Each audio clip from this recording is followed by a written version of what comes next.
Okay, so welcome everyone. Thank you so much for joining us this evening.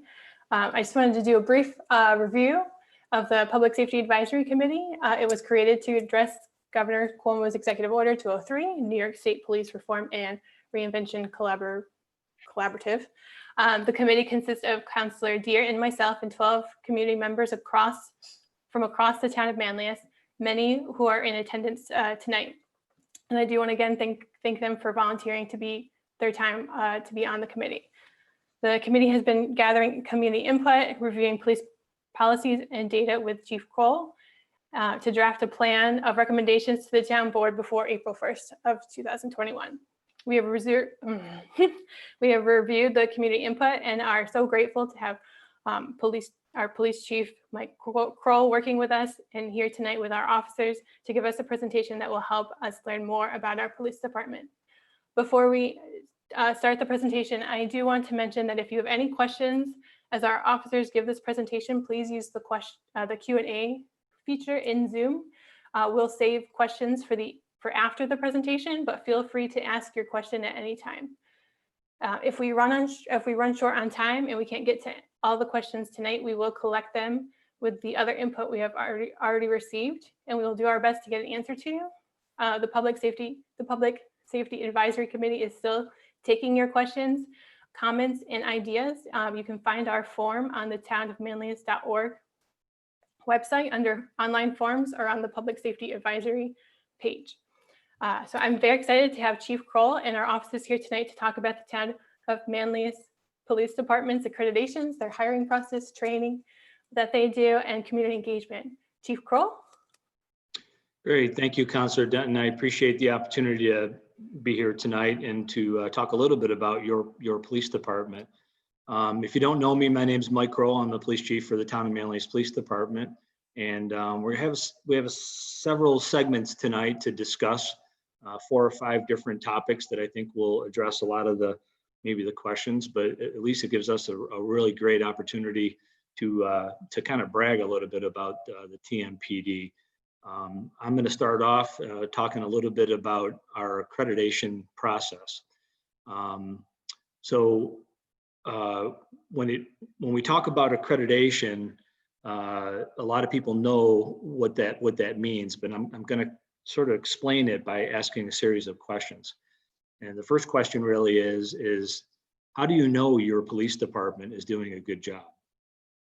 How do you have any kind of an idea that me, the police chief, and all of the officers that we employ are following the best practices and are doing what we really need to do?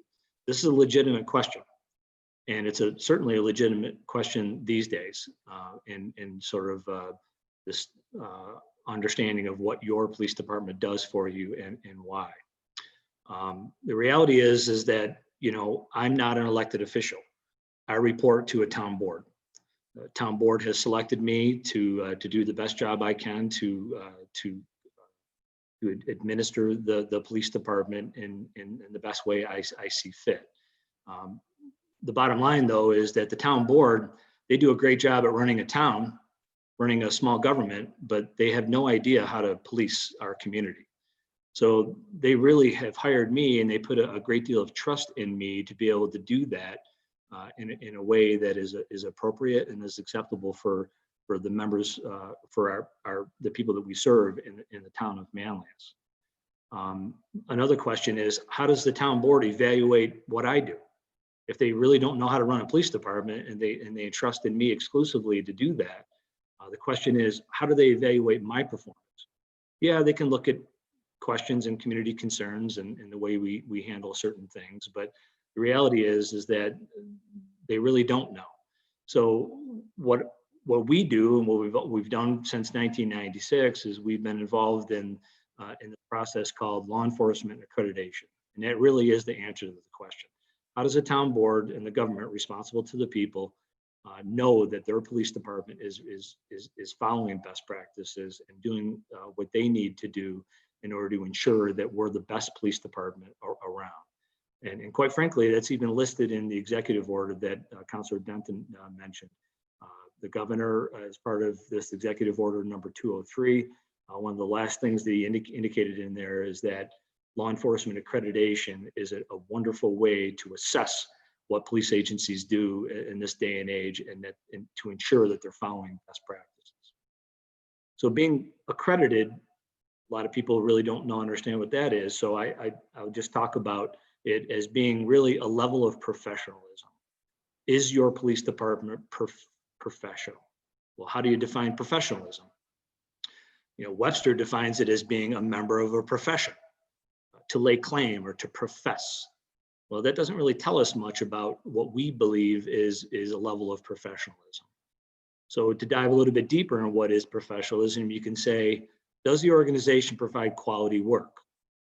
I think we do that on a daily basis. Is the organization reliable? And we'll get into another concept called legitimacy in a minute. Is the organization cheap? Well, maybe cheap is not a good word. Maybe a better word is, for what the community pays for those services, is it reasonable in the type of services that they receive?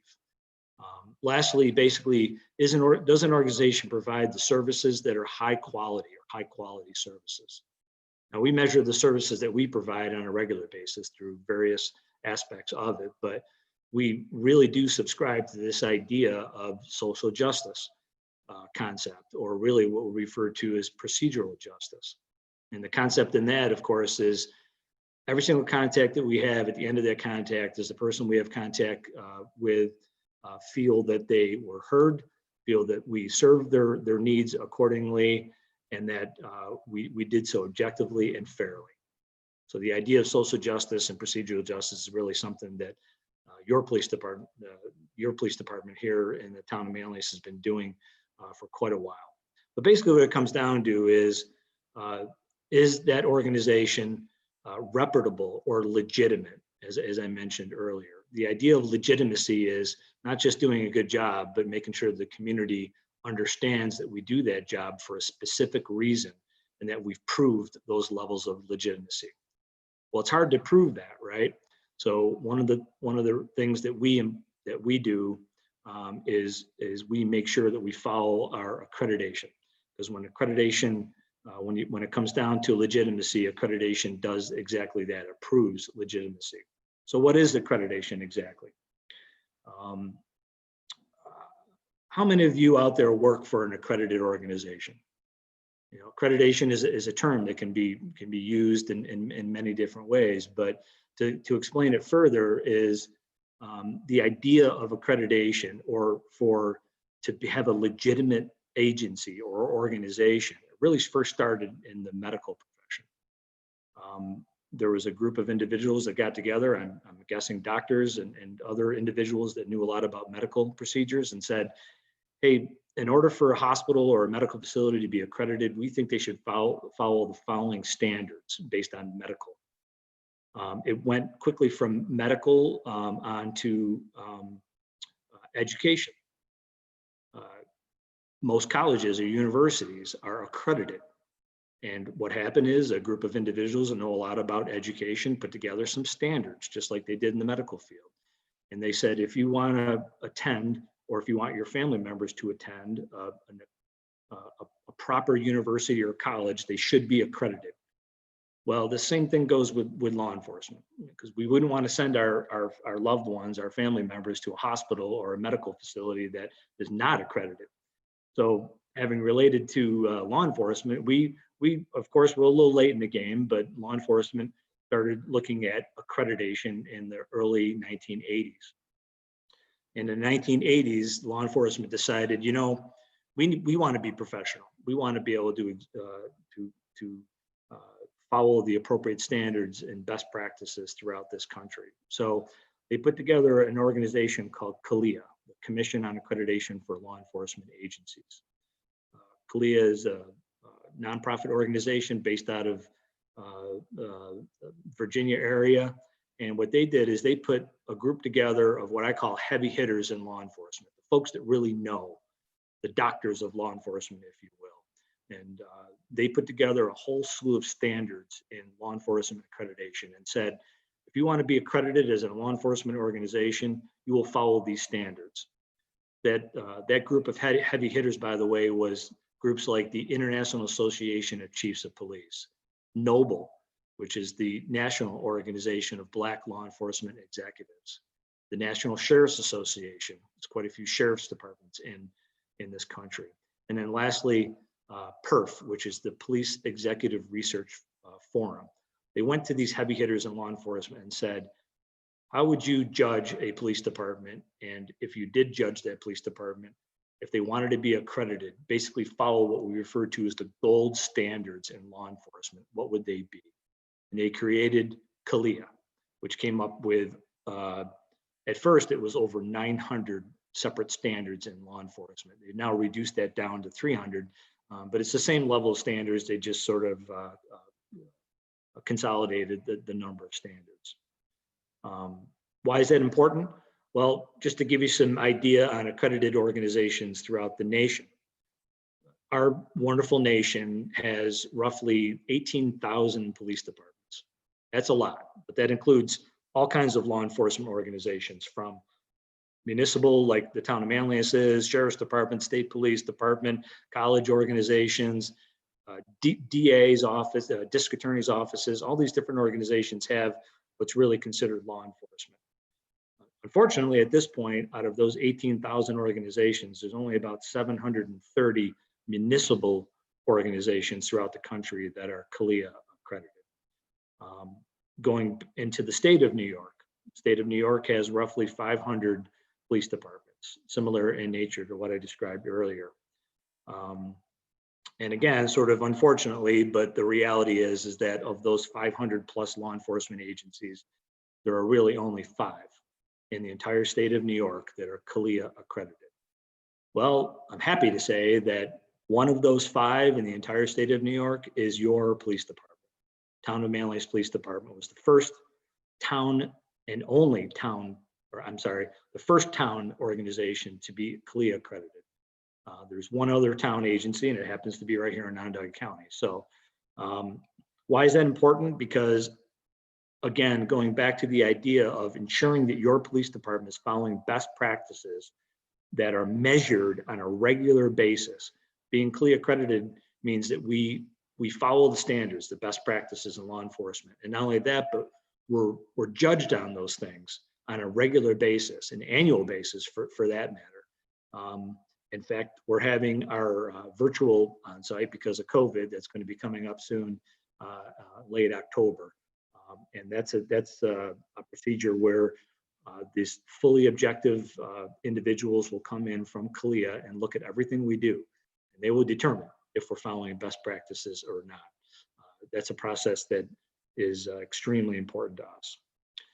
So what are the benefits of being accredited? Well, a lot of them are pretty obvious, right? Even the governor recommended having agencies to be accredited. The idea of having proven professionalism, that objective and independent review every single year of what we do. The community having greater faith in their police department, basically the idea of legitimacy that I talked about earlier. Certain assurances on fiscal responsibility. There's many standards to talk about how we form our budget and why. Line item budgets, which includes items of justification, so that the town board knows that when they approve our budget, they know it's justified.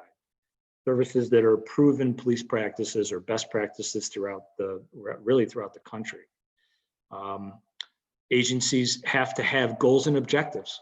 Since 1996, when we received our first accreditation award, we've had annual goals and objectives to achieve those goals for the organization. This is extremely important when we talk about direction and what we do as an organization.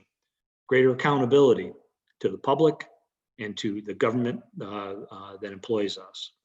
And there's certain procedures on internal affairs, which is basically how did the police police the police? Levels of accountability. And those are all built into this process. And then lastly, reassurances that the agency is managed properly, so that other than trusting me, the town board has assurances every single year that we as an organization and me as the leader of that organization are following these best practices. So that's just a real quick snippet on law enforcement accreditation and your police department and how we're accredited and how we stay ahead of these best practices or these gold standards. And what I refer to often as being the tip of the spear as leaders in this area. So the next segment is kind of ties right in.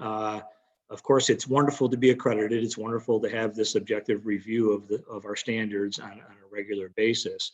But more importantly, how do we get there? And the reason or the idea of getting there is basically having the best police officers that we can possibly employ. And we do not take that lightly. So next, I'd like to introduce to you Captain Kevin Schaefer, who's one of our division commanders. Captain Schaefer commands the administrative division of the police department, and one of his primary functions in the administrative division is our hiring practices, or what we refer to as our selection process. I'll turn it over to Captain Schaefer.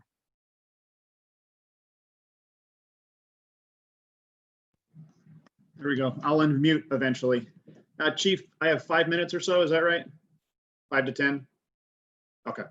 Yeah, somebody can also stop me if I go too long. So just a little bit of background about me. I won't spend any more than a few seconds on it, but I worked for 2 other agencies before I came here, one much smaller and one much larger. I've been a police officer now for 22 years, and I've worked for the Town of Manlius for 18. I literally stumbled across the Town of Manlius through a contact with an acquaintance, and was very fortunate to get hired, and I found a home here. And the biggest reason I like it here is because of the level of professionalism. Having worked at other places, I know the degree of professionalism that can exist or not exist depending on the organization itself. So as the chief said, part of my duties as the administrative division commander is the selection and hiring process. I think the place to start with that is, how do we get to a pool of candidates that we can even look at when we want to hire police officers? And in New York State, that's a civil service process. So New York State designs the civil service exam for police officer. Onondaga County administers that exam within Onondaga County. And then when a police department wants to hire police officers, we have to canvass the list of eligibles. The list of eligibles is determined by your ranking after taking that test. So if you scored a 100, you would be a rank 1, and we would have to start the selection process with the people at the top of the list, and we would slowly work our way down that list. So when we talk about recruitment for us is almost like a long-term savings in the bank. When we go out and do recruitment, we're not recruiting people typically that are already on the list because they already want to be police officers. The people we're recruiting are those, whether they're college students or, as Officer Campbell is going to talk about, our SIRO officers, our school information resource officers, are having contacts with high school students. But those people, even if we wanted to hire a college student who just graduated, best possible candidate, if they're not on that civil service list, we have no possibility of hiring that person. So that's where we start. The first step in that process is that we identify, the chief tells me that we have an opening. We canvass the eligible list. We receive that list. The list typically contains hundreds of names. Obviously, we're a 38-person department. We cannot screen and process 500 candidates. So we decide that we're going to start with those candidates that are ranked 1 and 2. We've learned from experience that if we have 1 to 3 openings, so we need to hire 1 to 3 people, we need to send out about 250 canvas letters. Of those 250 canvas letters, it depends on, quite frankly, some of it seems to depend on the economy. When the economy is bad, we get many more people interested. When the economy is doing well, we get fewer interested candidates. But typically the response rate is less than 50%. Well, I take that back. It's between 50 and 75%. So of those 250 candidates, 50 to 75% say, yes, I'm interested. And we give them a screening date. That's the first time where we look at them and we have a chance to sit down and say, yes, you don't have anything in your background that would prevent you from continuing the process, or no, you do have something in your background that would prevent you. Unfortunately, we lose some people to literally no-shows. They indicate that they want to show up. We give them a date and a time to show up, and then they just never walk through the door. So we lose another, depending again on the particular canvas, anywhere from 10 to 15%. Those people sit down and either myself or another division commander gives them a presentation about the police department. Generally, they don't know a lot about the police department. They're not police officers. They may have a law enforcement or a criminal justice degree, but that's really their only exposure. Maybe they have a family member who's been a police officer or is a police officer. But we tell them things about a little bit about the community itself, a lot about what we expect of them and how we expect them to treat our citizens, which essentially can be boiled down to we expect our police officers to go out and treat people the same way they would want their significant other or the most important in their life or most important person in their life treated if they were in the exact same situation. We tell them, pay, benefits, those kinds of things, because that's always a big question. And then we tell them some about the selection process. The most important thing there is that we establish integrity from minute one. A police officer's career is built on integrity. If we do not tell the truth, we are essentially useless to the police department that we work for. We cannot testify in court. We're simply useless. So from minute one, we tell them that any lie, no matter how small during the selection process, is automatic grounds for disqualification. So once that presentation is done, it doesn't take very long, 20 minutes or so. Each person then meets with a background investigator. And that background investigator has a pre-printed or a list of questions that they ask each candidate. And some of them are obvious, things like when was the last time, or have you ever used an illegal drug? Have you ever been arrested? Have you ever been convicted of a crime? Do you have a valid driver's license? Some very basic questions like that. And there are some automatic disqualifiers. I'm not going to get into the entire list because I have a limited amount of time, but things like a felony conviction or a illegal drug use, we narrow that by year. Marijuana, obviously, as it begins to become more and more accepted and legalized in certain states, and even to a certain extent, New York State is looking at that. We realize that if you use marijuana, we can't eliminate you because we would eliminate virtually every candidate. So there's a range in there. If you use marijuana yesterday before you came in for your screening, you're going to hit the road. We're not going to look at you. And there's other things as well. Once that person has sat through that presentation and then sat through the screening and they haven't been disqualified, we offer them the opportunity to sit for a panel interview. That's the next step in the process. So that panel is made up of 4 members of the police agency. We try and include every rank if possible.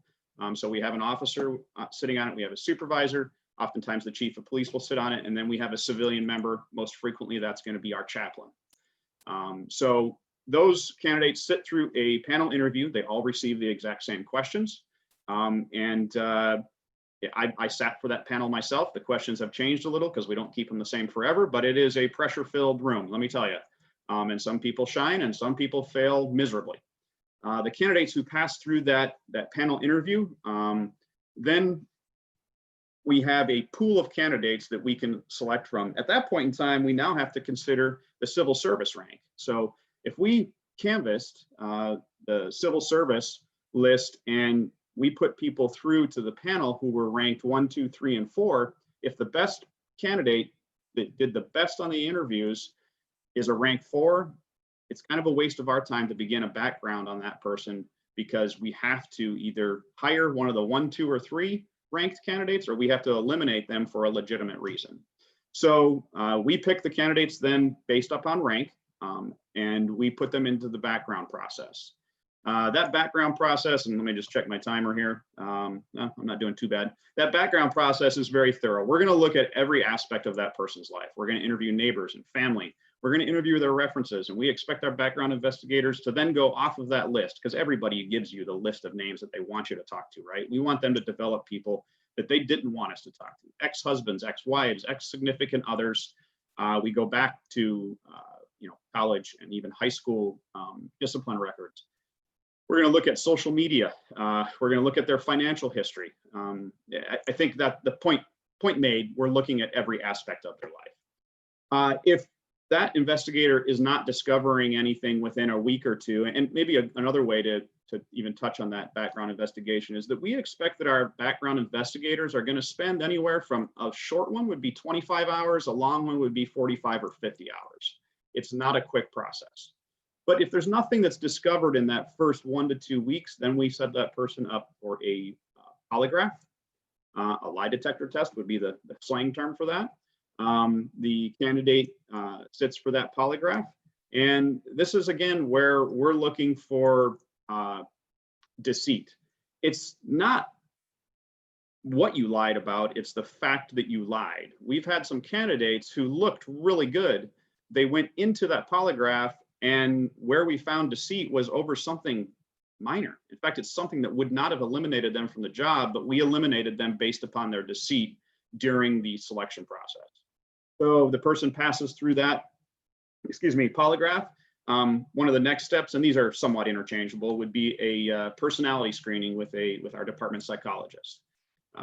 The psychologist spends about 4 hours with them over the course of an afternoon or morning, and then delivers a report to us where they make a recommendation that yes, this person is a fit for the police career, as well as a fit for the Town of Manlius Police Department, or no, I do not recommend this person. There's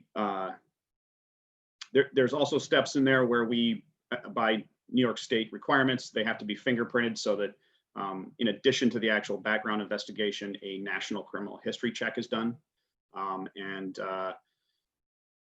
The last steps in that are a medical screening that's required by civil service. Again, essentially the candidate is screened to confirm that they can do the tasks of a police officer, as well as they have a drug screen to ensure that they have no drugs in their system at the time. Again, assuming the person has passed all of those steps, they then sit down with the chief of police for a command interview. And if the chief chooses to, he makes an offer of employment. That person then is essentially useless to us for 9 months. That's a horrible way to say it, I suppose, but they go to 6 months of the academy where we literally very rarely see them. And then they come back to us and they're in field training for 3 months. And I shouldn't term it as useless, because that is probably the most important part of their career. That's where literally where you're molding them into a Town of Manlius police officer. They get the basics in the academy. Every police officer in New York State gets the same basics. But when they're in that field training program, they're being taught how the Town of Manlius Police Department does. Let me just look at my timer here. I think I must be getting close, right? Yeah, we are. Okay. Then on that note, unless Chief, there's something specific you want me to add, I'll just stay for the question and answer. Okay, great. Thanks, Captain Schaefer. I appreciate that. As everybody can probably hear from that, there's a lot associated with what we do in our selection process. And on top of all those basic things, we really try to hire people that are fit for the job, not just being a police officer, but being a Town of Manlius police officer. And I constantly say to people that, as you can hear from that long list of things that hurdles that need to be overtaken, it is one of the most difficult jobs to get, but it's also one of the easiest jobs to lose because we have such high expectations. So once we hire folks, we bring them to this accredited organization and they get through the selection process and the field training process. As Captain Schaefer mentioned, they go through a basic academy and a field training program, which is all related to training, but training doesn't end there. Our officers are continuously trained throughout their career. So next I'd like to introduce Officer Mike De Salvatore, who's one of our trainers in the organization. And Mike will talk a little bit about training. Training is so critical to a police department. I learned long ago that there's 3 pillars associated with having a successful police department: good policy, good supervision, and lastly, good training. So having said that, I'll turn it over to Officer De Salvatore. Thank you, sir. I'd like to thank both Chief and the Public Safety Advisory Committee for asking me to speak briefly about training at the Town of Manlius Police Department. When I start thinking about training, I like to think of it more of a continuum of education, because obviously you start with the basic, the 6 months in the academy, which gives you a foundational base work of what an officer should be doing, the legalities of the job and that kind of thing. As we move forward into what the Town of Manlius offers, you know, when you think of the continuance of education, you think of, you know, with knowledge comes power, right? And with the many faceted responsibilities that an effective modern law enforcement officer has, training is such a vital role to the service of the community to be able to provide the best possible service. At Town of Manlius Police Department, our in-service program and our schedule for in-service is usually about 48 hours a year. That's pretty much a minimum. Sometimes it'll be even more than that. And those 48 hours and the training itself is it's positively encouraged by both the administration and supervisors, both, because they participate in the training as well as any rank and file members as well. This in itself, the 48 hours, is a rarity in law enforcement. If you look across the board, not many agencies take that time to be able to provide the necessary tools in the tool belt for officers on the road. It's just another way that Manlius goes above and beyond in this particular aspect. Our training committee meets yearly. The training committee makes up what the next year's training is going to be. They look at the schedule. They look at topics based on any sort of legal updates that happen, because they happen multiple times a year, sometimes way too many to count, but they look at legal updates. They look at new technology and techniques in modern law enforcement, as well as current events. And they try to mold the next year's training schedule to be able to accommodate for that, to be able to, again, give us the best options out there. A lot of these trainings include some perishable skill set trainings. Included in that would be defensive tactics and firearms training. That while those kind of particular things is not something that we often use, thankfully, is crucial in maintaining the well-being of both the citizens and the officers at the end of the day. We want to make sure everybody goes home, including the citizens and including our officers. And with that, you need to be able to keep your skills at the highest level for some of those perishable skills. Our training schedule and the topics that we train on obviously are very enticing for transfer candidates. I know Captain Schaefer had spoken about new hires, brand new to law enforcement. We also, at the Town of Manlius, like being able to have candidates come from other agencies, because with that kind of experience and knowledge, it's only going to make us a better organization and a better police department. So with that, our training schedule is a huge benefit for that. I personally came from another agency, and in the years that I worked there, I had an annual firearms qualification, and that was it. It would be lucky to be able to have any other kind of training in-house. It was just not, it was not done. So this offers a great opportunity, and again, Manlius just goes that extra step. The communication from supervisors and the administration, it continues to show the worth of continued training throughout. We get almost daily emails from supervisors or administration for any kind of new hazard that might be out there. I know we just got recently one on some of the opioids that may be in the surrounding area. That's something that comes in almost every single day, but that continues and is based off of that structure of training to make sure that we have the best knowledge out there and the best training to be able to utilize that knowledge in the future. We just recently had a transfer candidate who's still in field training currently. When he first saw what his first in-service training was going to be, which was emergency vehicle operation, he literally looked at me and said, in 12 years of being in law enforcement, I have never gone back for this class. I got it base knowledge of it in the academy, but that was 12 years ago. And again, driving a police car, a lot of what we do is something that would perish after a while. It's a perishable skill. So that's just one example of even other people that have transferred in to realize what a vital role training is for the Town of Manlius.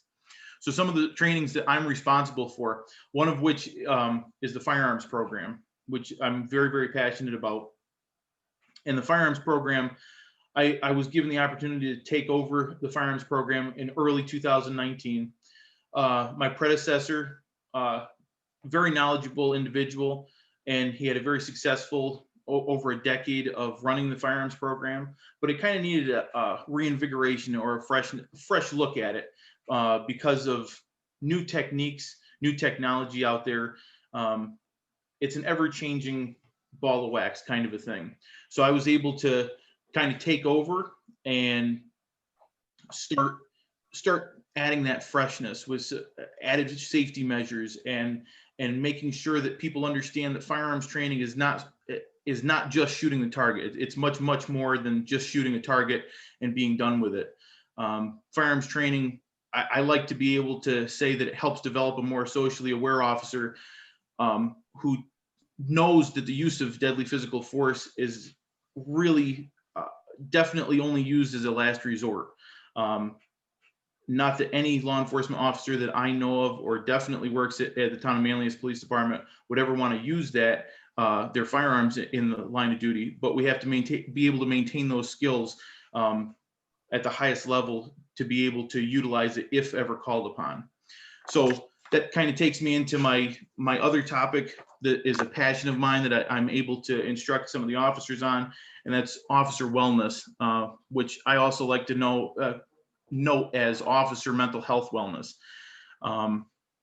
In decades of law enforcement, we've been stuck with this stigma that somehow law enforcement officers are these robots, or that we're superheroes or superhuman in some way, that our responses to abnormal events is not something that changes us, unfortunately, at an emotional level. A lot of law enforcement that I know considers it a calling, even more so than a job. And that in itself, we internalize a lot of it. We unfortunately have to bridge the gap and be in a person's darkest hours at times. And that affects the officers. And with the decades of law enforcement having the stigma of saying, well, don't ask for help, just kind of put it away in a back closet, lock it away. You don't need to talk about it. Fortunately, recently in the past several years, it's come kind of to a head where law enforcement has come out and spoken out and said, no, we're human just like anyone else. Just because we have a job of putting on a badge and a duty belt doesn't mean that we're immune to the emotions that might correspond with some of the calls that we have to go to. So with that, we're trying to remove the stigma. As I say, it's another training point that I really like bringing up. Something that I know a lot of people probably don't know. I'll use a little bit of statistics. This statistic is coming from bluehelp.org. It's an organization that is a non-for-profit that maintains a list of officers that have completed suicide, which is suicide awareness is such a huge matter in civilian life. But when you hear these numbers, it's going to take you back as it does for any law enforcement. So in 2019, the reported completed suicides in law enforcement were 236. Now I say reported because this organization does not have any other means other than people submitting names, family members and law enforcement brothers and sisters submitting names of completed suicide. So I would hazard a very educated guess that number is much higher than 263 or 236 rather. In 2019, line of duty deaths, coming from a statistic from Officer Down Memorial page, and this includes automotive deaths, gunfire, and any kind of other, but this would be all line of duty deaths, for 2019 was only 147. Now I say only 147, that's still a considerable amount of law enforcement dying in the line of duty. But when you take that number and you compare it to the completed suicides of law enforcement, it's a staggering and dramatic difference there. So obviously there's an issue. So with that, again, knowledge is power. So now that we have that power and that knowledge, we're kind of blazing forward. And I like to think that Manlius is continuing to try and reach out and make sure when we have a critical incident, everyone from the command staff down to your supervisor reaches out, if not once or twice during the first several days after a critical incident. It's a continuing and ongoing follow-up. I like to think of the Town of Manlius Police Department as a family, and you have to watch out for your siblings and that kind of thing. And I like to think that we do a really good job about that.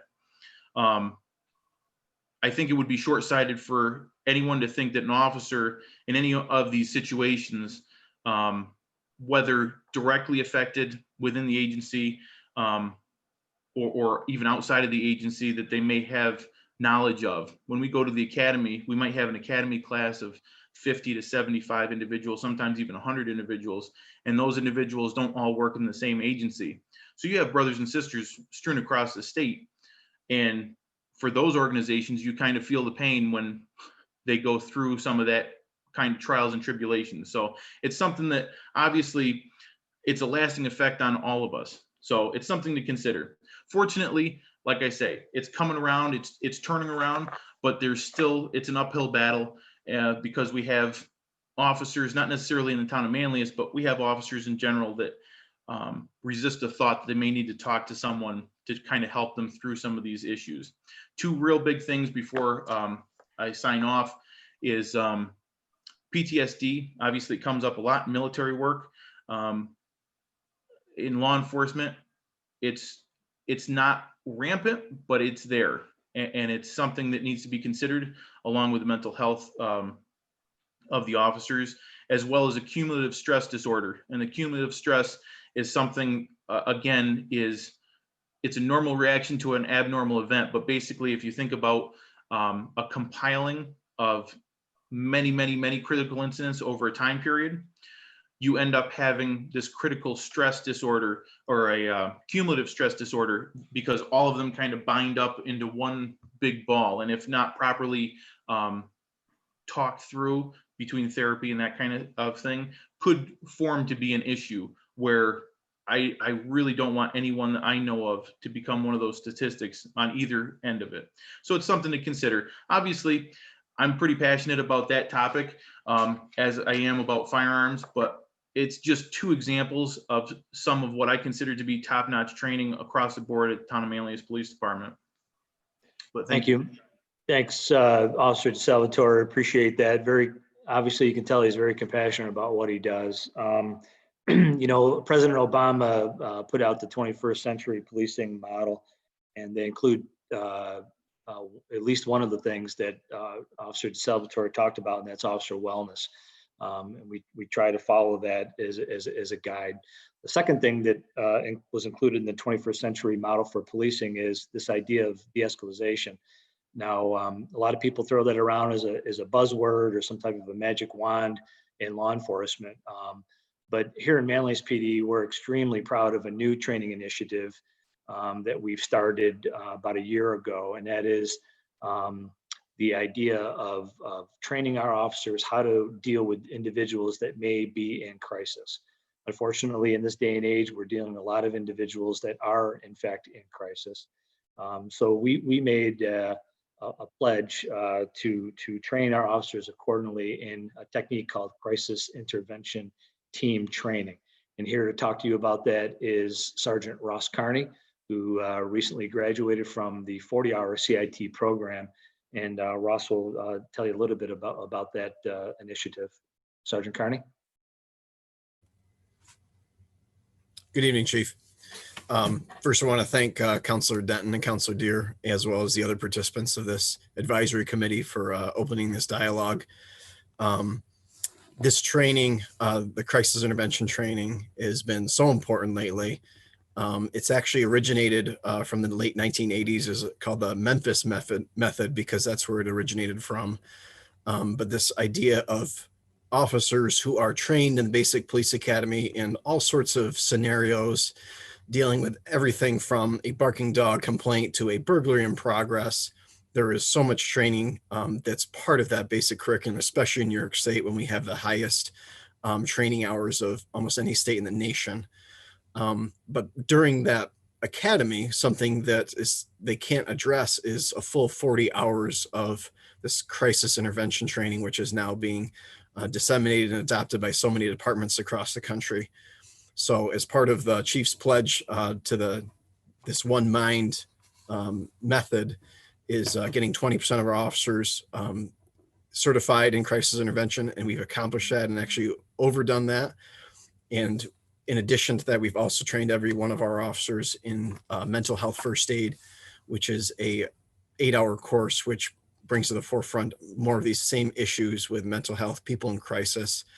And as police officers, something to understand is almost every call we go on we're dealing with someone in some sort of crisis, whether it is someone who is chronically in crisis from a medical problem or from substance use, or they're in a situational stress from a car accident, the death of a loved one.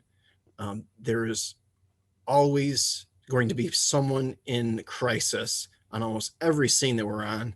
So the ability to effectively communicate with that person or these people in crisis is going to be able to accomplish our job so much easier. And this training is something that has just been able to kind of focus and boil down the factors of what we can do as officers to effectively accomplish that. The course itself is very impressive. All the instructors were personally affected by mental health, either from personal problems, family members who are, there was one of the sergeants who spoke at this class, one of the main instructors, all 3 of his children are on the autism spectrum. And all 3 of these, his boys were actually able to come to class and speak to us and communicate about how they felt about police interactions and what we could do to effectively communicate with them. In addition, we had former substance abuse users who are now mental health counselors. They provided their outlook and their interaction, their benefits from what they've had with interactions with police. And they've given us insight on how we can communicate with people. We had psychologists, mental health counselors, and all these different backgrounds were just, it was very impressive to be able to get this amount of information and to be able to understand from these people's perspective what they may be going through. And that's one thing they stress is the ability of being empathetic, of being able to see the situation from this person's eyes, instead of, in police academy, they want you to go to a scene, identify the problem, figure out what law was broken, make an arrest. But this training is putting the brakes on that process. We want to, if we're dealing with someone who is in crisis, someone who, appears to be mentally ill or suffering from, substance abuse, we want to identify that. And we might be able to find them resources that might be better for them and better for the community, better for the criminal justice system than just simply making an arrest.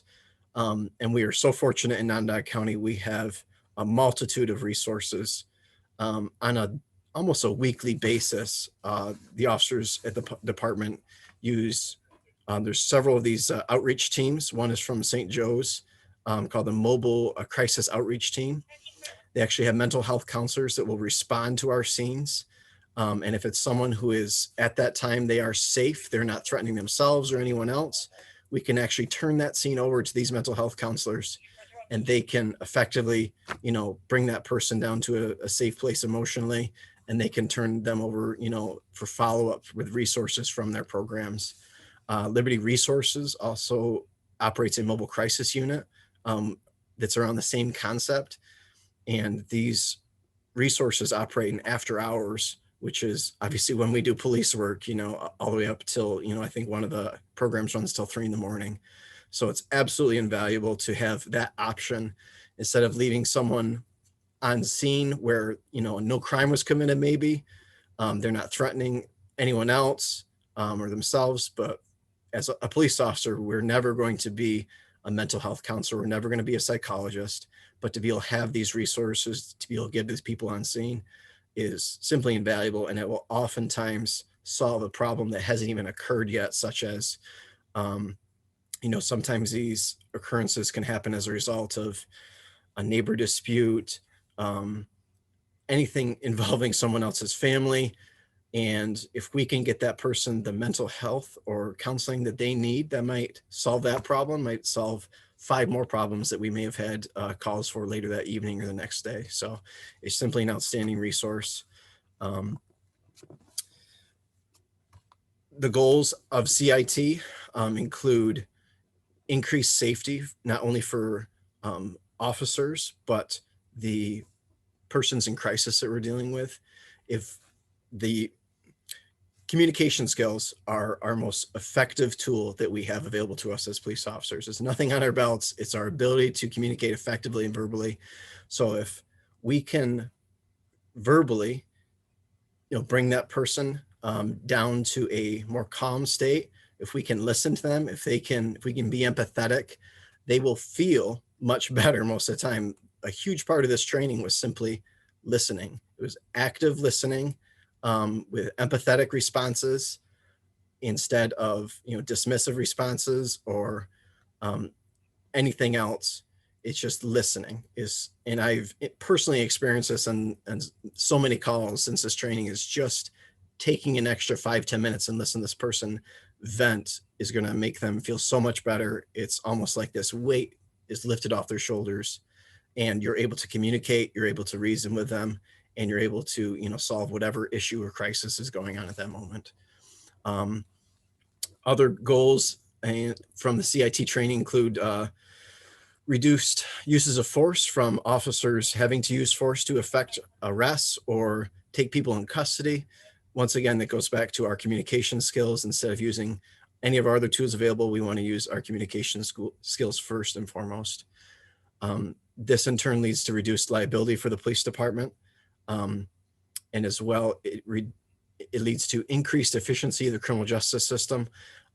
As I said before, if we can get these people mental health or counseling services, instead of locking them in the justice center for the night or putting a criminal charge, it's going to add more cases to the overburdened Onondaga County justice system. We are helping multiple different problems at the same time. And I think I touched on all the goals. I'm just very pleased that the department is providing this training to us. And I've seen so many scenarios and calls turn out better because of officers taking the time and communicating effectively with these people. And I appreciate the chief and the town allowing this training to occur. Thank you, Sergeant. We appreciate you as well. Like I said, our greatest asset is our people. And you can see just a fraction of an example of that. Sergeant Carney talked about non-traditional methods to solve problems, and we're all about solving problems. And that is one of the ideas that we hold near and dear. Having this collaborative effort, not only with the community, but with other organizations to assist people in their time of need is a huge objective and goal of this organization. My greatest mentor told me that 38 full-time police officers cannot effectively police a community of 32,000.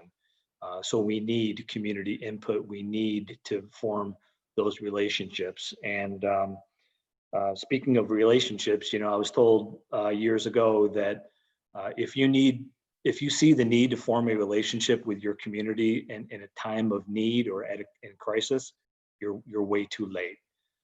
So having said that, we make a huge effort to try to form relationships with community members, and a lot of that is done through our community involvement.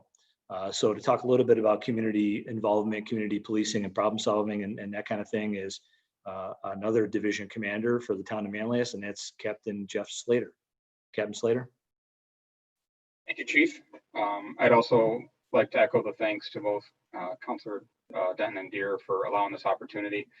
I think hopefully, as people have already seen, a lot of what we do for community interaction is our day-to-day activities. We really pride ourselves on having an open level of communication with our community.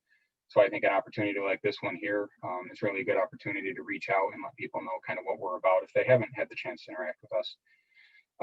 So in general, we really try to focus right from day one, right from field training, everything else, as the chief touched on, the treat others as you would like to be treated, those type of concepts, that really starts our community involvement. When we get a call from the community for anything, we want to make sure that regardless of the complaint, regardless of what other calls that we have going on for service, unless there's an absolute priority where we have to stop what we're doing, that we treat people the way they should, we give them resources, we give them education, and try as hard as we can to work with them and be a partner with them to solve their problems. Beyond that, we deploy some extra resources where we can to reach out to the community on a daily basis. We try to get into our neighborhoods. We really push neighborhood checks during the weather when it's nice out, and we get our bike patrol units out. That's something that we actually were just able to expand upon. We put on a bike school here. We're both members of the Town of Manlius and a sister agency to us, sent officers to it.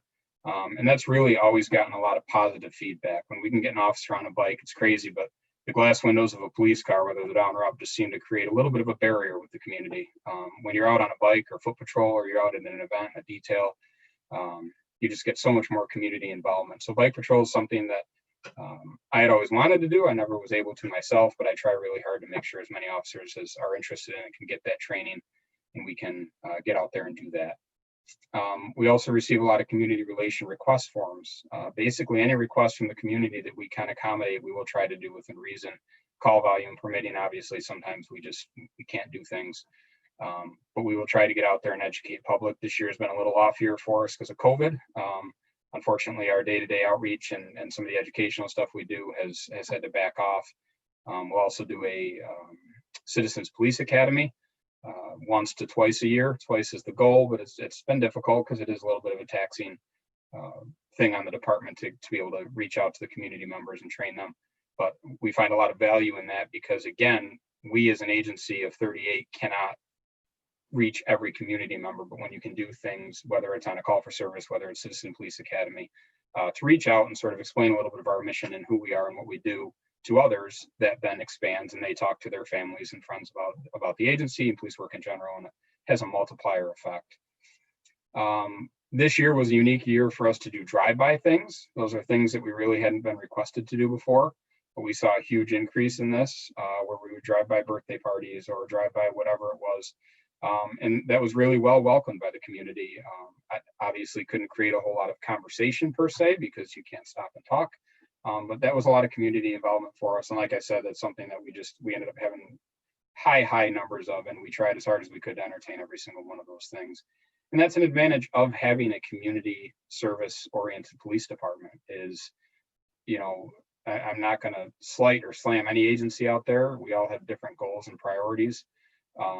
We all want to serve the public to the best of our ability, but a community agency like ours allows us that opportunity to interact where some other agencies are just too busy to be able to get to the community as a whole. And I think that's part of what creates some of the issues within communities is when officers only have time to respond to calls for service and there's 6 calls waiting, it's hard to explain why we're doing what we're doing and take the time to solve those problems at all times. So we're fortunate in that aspect, and I appreciate the town's support continually with allowing us to maintain a membership that allows us to do more than just, calls for service.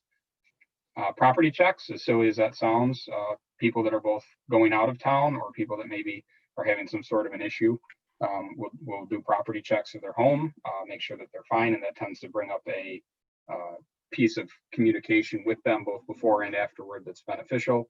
Sometimes it leads to security tips and things like that as to how they can keep their house safe, putting lights on timers, other things like that. So it's a neat outreach that really at first at face value you wouldn't think would accomplish that, but it really does accomplish a certain level of involvement. Traffic enforcement, believe it or not, depending on which side of it you believe in. Some people, when they receive tickets, don't necessarily appreciate it. But our traffic enforcement and our goals with our traffic unit really do involve a lot of education and interaction with the community. There are times where we have problem areas where we'll get, whether it's from citizens, the community as a whole, statistically based on accidents, where we deploy extra resources in those areas. And the whole goal in that is education and outreach. If we could go out and do traffic details and have to write no tickets, that would be success. That really, we would measure that as success, because if we're looking for people with seatbelts or cell phones or speeding and we're not finding them, that means we're doing our job, the community is safer. So that's really why we get out there and do that. And we obviously have some level of discretion. We can give warnings, we can try to educate people. And we touch a lot of people through traffic stops. And sometimes that does result in a ticket. We do it for educational purposes, hoping to resolve that problem. Sometimes people don't receive that in a educational or a positive light, but really that is an outreach that I think sometimes people overlook when we're out doing those details. The way we handle our calls for service, like I touched on before, any sort of a complaint, whether it's a child that's out of control, a traffic complaint in a neighborhood, a neighbor dispute, somebody with loud music, whatever, we come to that, we talk to people. It's not uncommon for us, again, this year's a little bit of an off year, to sometimes try to mitigate that and talk to both neighbors about a neighbor dispute, or sit and talk to a child and a parent about what's going on in their home and try to find solutions and resources. And now with things like CIT, like Sergeant Carney talked about, we even have more resources, both in the training of our officers and learning of those resources in the community that we can try to help solve problems with. And as I touched on before, that Citizen Police Academy too is something we really pride ourselves in. I don't know statistics on how many agencies do it, but I know that it's something we really enjoy. It gives our officers an opportunity to speak to the public in a really non-confrontational and non-adversarial environment where we can really try to shine, much like an opportunity like this does. Other than that, I did want to give a brief history on me. I've worked here for 16 and a half years now.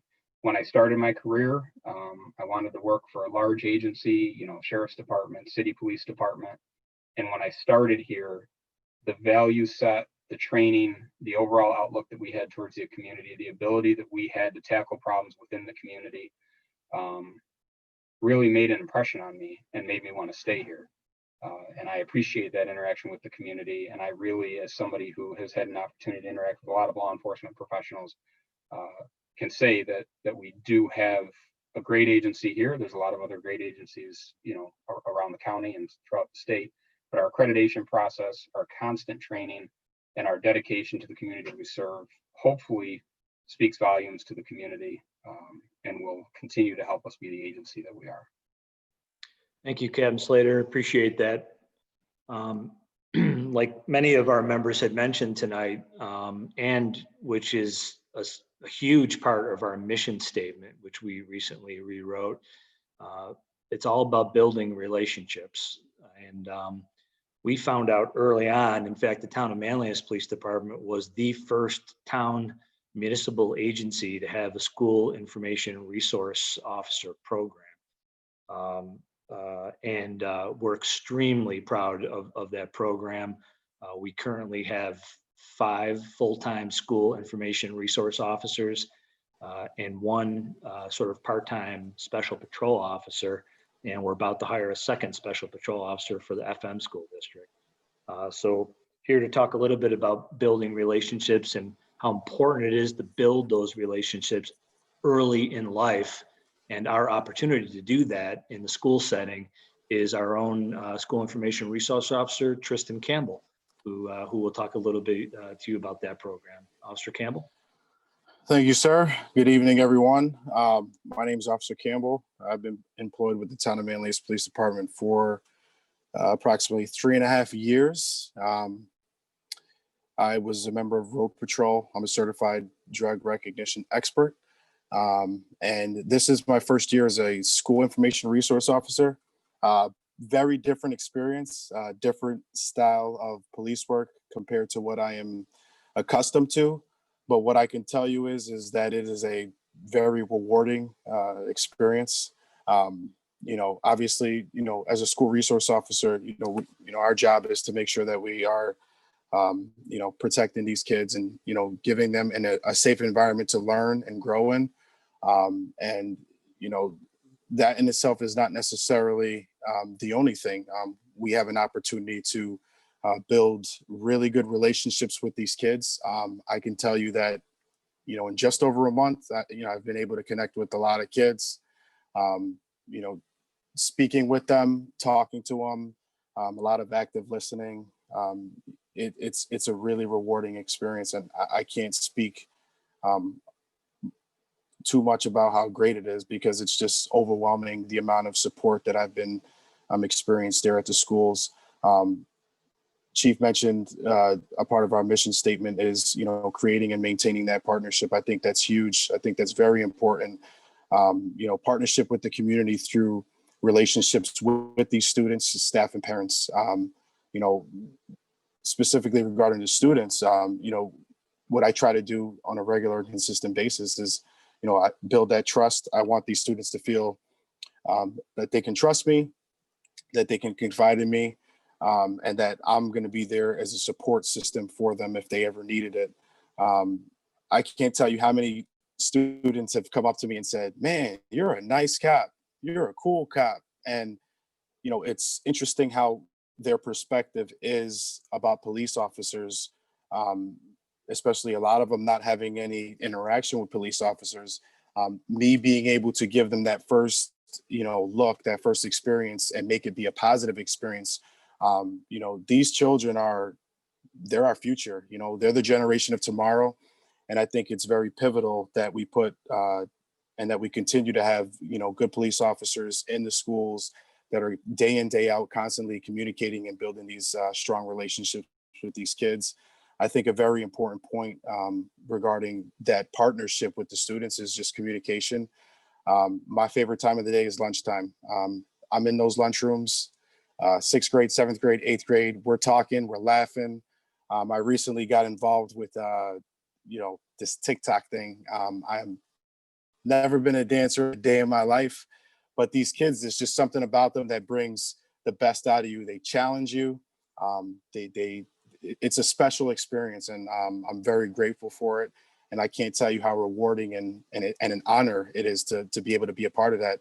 And it's reciprocated. You know, I feel that way, and they do as well. So it's always nice to just go home at the end of the day and say, you know what, I'm making a difference in my community. These kids have a different view on law enforcement. They can trust us, so that when they are 17, 18, 19 years old and they're on that traffic stop, or, you know, maybe they're having a verbal domestic with mom and dad because they had a bad day, you know, when these road patrol officers arrive on scene and they get there, they can say, you know, we can talk to these guys. These guys are the good guys. So that's pretty special. And again, parents, staff, you know, administration, counselors, teachers, those things, you know, I'm there to just be that support system for them. I can't tell you the amount of thank yous and I appreciate yous that I get on a regular and consistent basis. They are so appreciative of the Town of Manlius Police Department and the job that we're doing in our communities. And again, it's just pretty awesome to be a part of something special.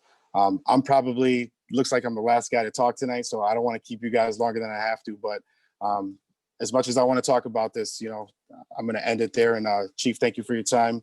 Members of the board, thank you as well. It's really nice to see you guys tonight. Thank you very much, Officer Campbell. Doing a wonderful job at the school. How many hits are you up to now on that TikTok video? Is it?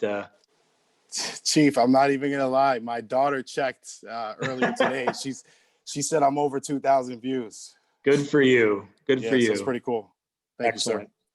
Excellent. So that kind of wraps up our presentation. You know, I just want to. I'm hoping that the folks that are watching tonight can see the level of passion that exists in every single one of your police officers. I'm telling you, that is genuine. They're not doing that for the audience tonight. They're not doing that because we're live on Facebook or being recorded or whatever the case may be.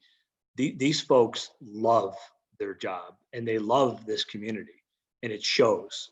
And we talk all the time about how every single contact that we make, no matter how significant or insignificant, we have a job to do, and that job is to build those relationships, to show folks that, yeah, we're law enforcement.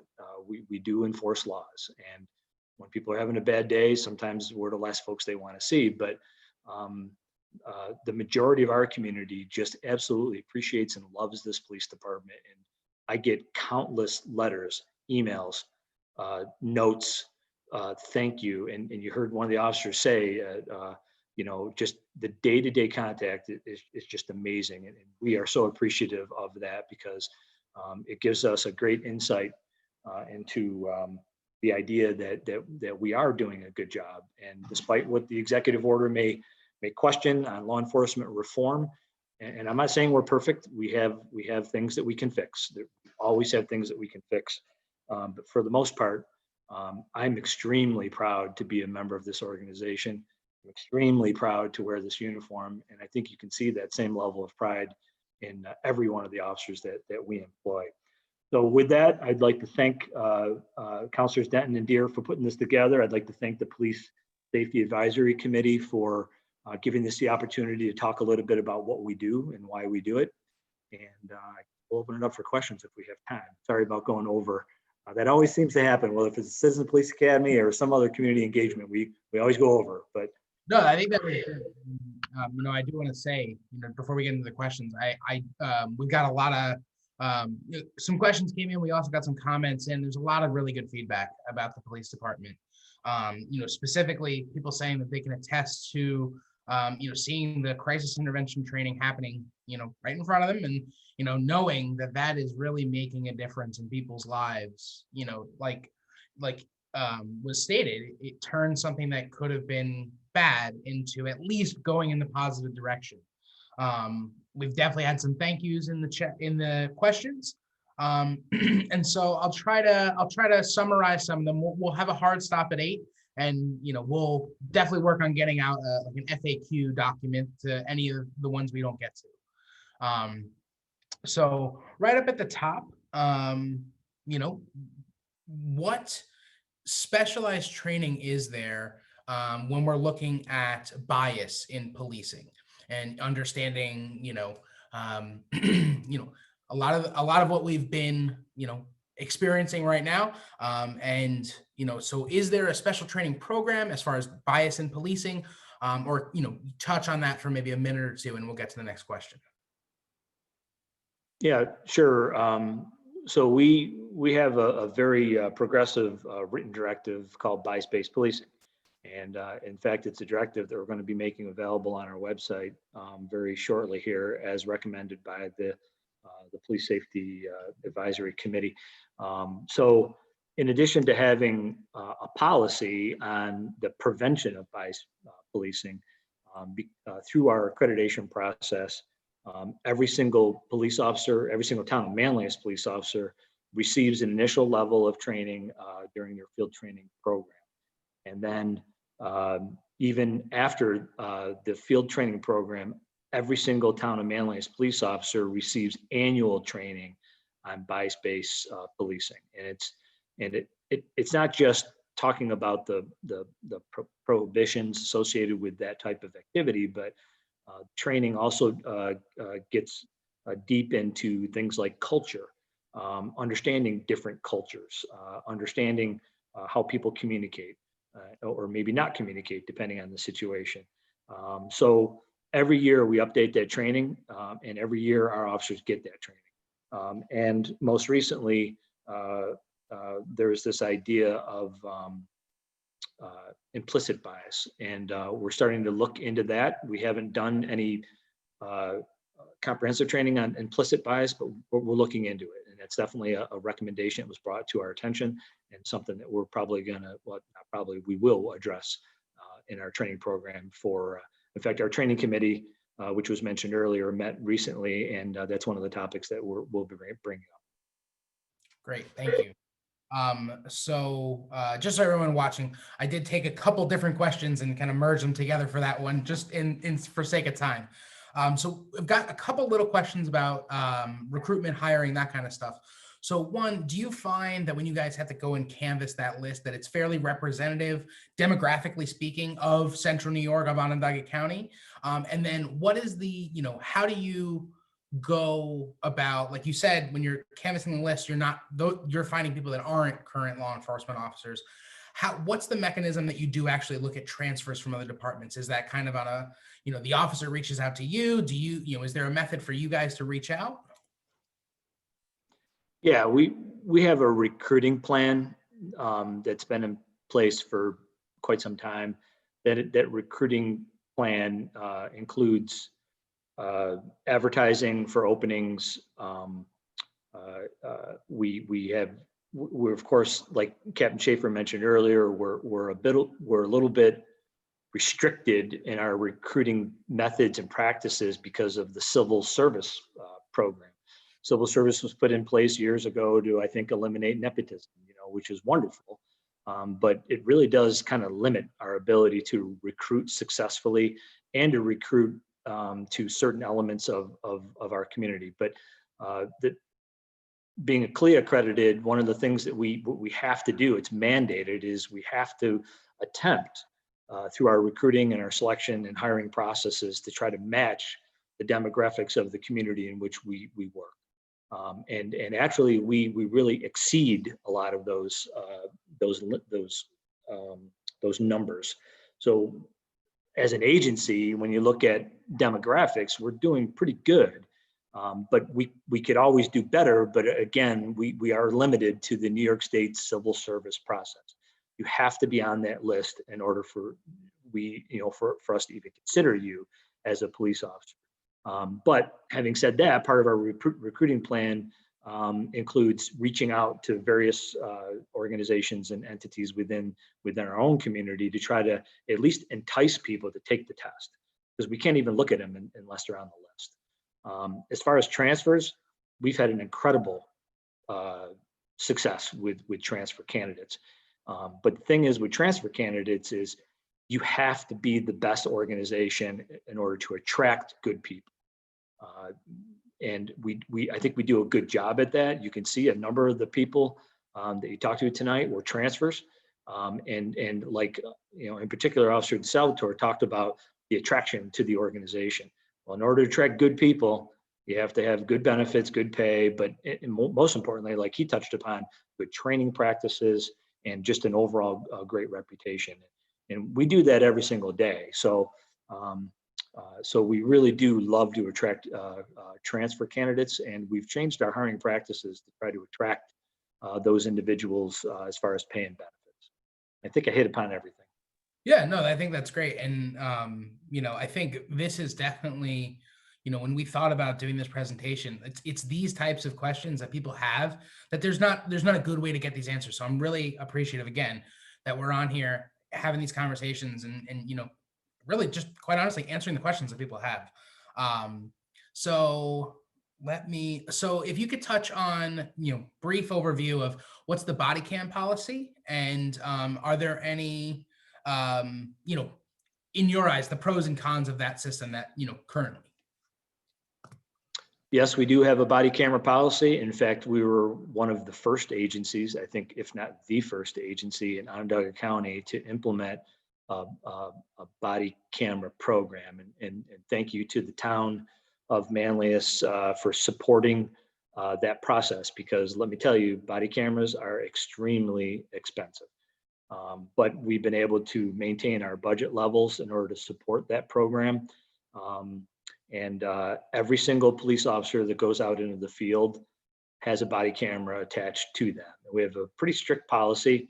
In fact, we were on the committee for that formed a model policy for Onondaga County because we were the first and because we had a lot of experience in that program. So that includes a lot of the practices that we still exercise today. The body camera program has been extremely successful for our organization. In fact, while it wasn't well received in the beginning, now I don't think there's a Manlius police officer that wants to leave the office without a body camera on his or her uniform. The reason being is that we found over a short period of time that the cameras help us more than they hurt us. Our officers do an exceptional job every single day. So when somebody comes in and wants to make a complaint, the body camera is something that probably 98% of the time exonerates the officer with a complaint, then supports that. And as a result, it's now just a general practice that if you go in the field, you're going to wear a camera, and officers love it because it's highly supportive.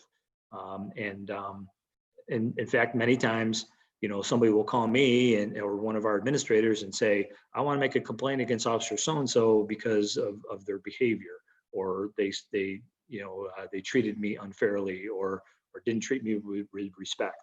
And then as soon as I say to them, well, I'll review the video, and they say, what do you mean video? I was like, well, we have body cameras on every police officer, and we have car cameras in every car, and we have cameras all throughout our building. So whatever happened was probably on video. So I'll review that video and I'll get back to you. And then the complaint, well, wait, maybe the officer wasn't that bad, you know. So it's really been a great program for us. We, as long as we continue to receive budget support for the program, because it is expensive, then we're going to. Kind of to build off of that, the answer to that last question, could you give us a brief overview of the complaint process and kind of, you know, the major steps in that process? Yeah, absolutely. We actually publish a brochure. We can make it available on our website. I don't think it's available on the website right now, although it should be. But we publish a brochure. We publish 2 brochures. One is how to commend a Town of Manlius police officer and how to complain against a Town of Manlius police officer. And the latter of the 2 explains exactly what our policy and procedure is on receiving complaints and how we deal with those particular complaints. Every officer is told that they cannot try to dismiss a complaint. If a complaint if people insist on making a complaint against an officer, they're either referred to the brochure or they're referred immediately to a supervisor, or both. And they're given every opportunity to express themselves and how they feel as if they were wronged, or if something was done inappropriately. We take every single complaint we receive seriously.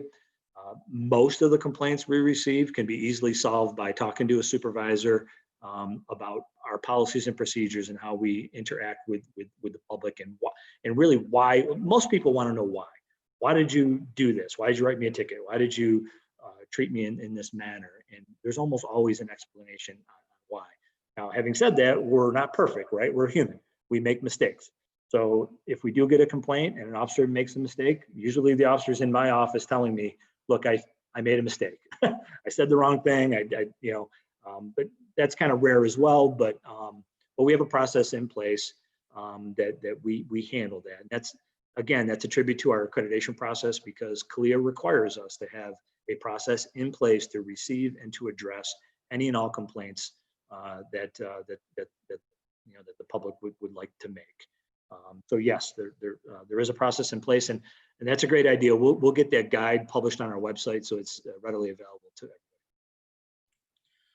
That sounds great. And I think, just in the brief time that, the committee's been, chugging along, having good conversations, I do think one of the major things I think I've seen right off the bat is, just in having these conversations, talking about putting the brochure online, and I think one of the biggest takeaways we've had so far is just communication. We just need to be able to get this information to people. So I did, to answer kind of a blanket answer to some of these questions, we do have the annual report up on the police department's website. And I don't know it off the top of my head. What is it? Well, I found it by the townofmanlius.org, and then you can find the police department site there. The annual report is there. There's a wealth of information and answers a lot of the questions that the people on the committee had. Just by looking at that report, you're going to learn so much more. You're going to learn about, what's going on in the police department every year. And it's a really, really valuable resource. And so as we're getting a little bit closer to the end, we had a question. Is there any check-in protocol for older or disabled residents, especially during the COVID? I know we talked about property checks before. Is there anything like that as far as maybe wellness checks or something, or is that mostly kind of started on a case per case basis? Right now, we don't have a formal program on property check, or not. We do have a formal program on property checks. We don't have one on welfare checks, but we're a full service 24/7 law enforcement organization. So if anybody had any kind of concerns about their neighbor, friend, family member, whoever, if they live within our jurisdiction, you can always call 911 and ask that the police, Town of Manlius Police, stop in and check on the welfare of any individual. We'd love to be able to start a program like that. I've heard of other programs that are similar in nature throughout the country, but it's something we can consider. but quite frankly, we stay pretty busy, you know, and I would just encourage folks to call us because unlike other organizations, we will make an effort and make a priority to go check on those folks if we think they may be in danger. And then I've got 2 more questions. So the second to last is, do you think it's generally just the cost and administrative requirements that keep other police departments from going after the Kalia accreditation? Great question. And there's actually 2 answers to that. One is certainly cost. I'm not going to lie. Being an accredited organization is costly. But when you compare those costs to the potential costs associated with liability claims, they pale in comparison. But frankly, in my experience, and I'm a Kalia assessor, right? I do that. That's one of my part-time jobs. I just finished up doing an assessment in North Carolina. The biggest obstacle, in my opinion, is the level of work associated with being accredited. It is hard to do. I mean, we have a dedicated accreditation manager that we contract with, and she is constantly busy making sure that we prove that we do the things that we say that we do related to those standards. But in addition to that, you know, our officers, we task our officers with more responsibility and more work than any other police department, than, you know, certainly in the county. I mean, again, not to speak disparagingly about other agencies, but our officers work a ton. And a lot of it's related to accreditation because they have to report on a regular basis on many things. They have to collect statistics. They have to report numbers. They have to, you know, the training that we do, that's all related to accreditation, the equipment that we maintain, which is related to accreditation. It's a lot of work. And, you know, a lot of agencies are just not interested in doing that level of work and the resources associated with getting that work done. But it's something that I believe in. It's something that our community believes in. And as a result, as much work as it takes, we're going to get it done because the benefits far outweigh either the cost or the resources associated with getting that